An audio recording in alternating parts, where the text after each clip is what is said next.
আমি যদি বলি কবিরা খুব ভীতু হয়, খুব ভয় পায়, এটা বললে মিথ্যা হবে। আবার যদি কিছু এক্সাম্পল দিয়ে বলি তখন কিন্তু সত্য হবে।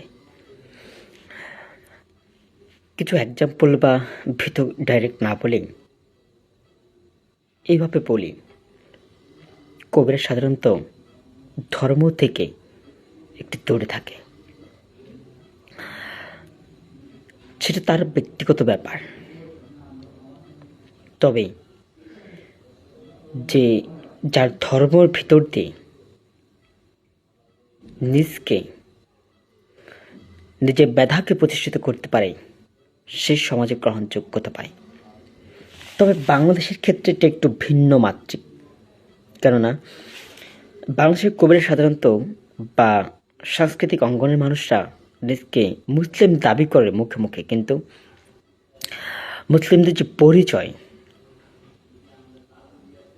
অন্য ধর্ম থেকে নিজকে বাঁচানোর যে পরিচয়, তা বহন করে না। তবে এটা ভারতীয়রা খুব গভীরভাবে পালন করে এবং তাদের জীবন দিয়ে প্রায় হিন্দুত্ববাদ তাদের থেকে আপনি দূরে সরাতে পারবেন না। কিন্তু মুসলমান সাংস্কৃতিক অঙ্গনে, লেখক অঙ্গনে তারা এতটাই দুর্বল যে আপনাকে সবার আগে সব কাজেই বাধা দেবে। প্রথম আলো ডেইলি স্টার মানুষের অপরিণত ক্ষতি করেছে।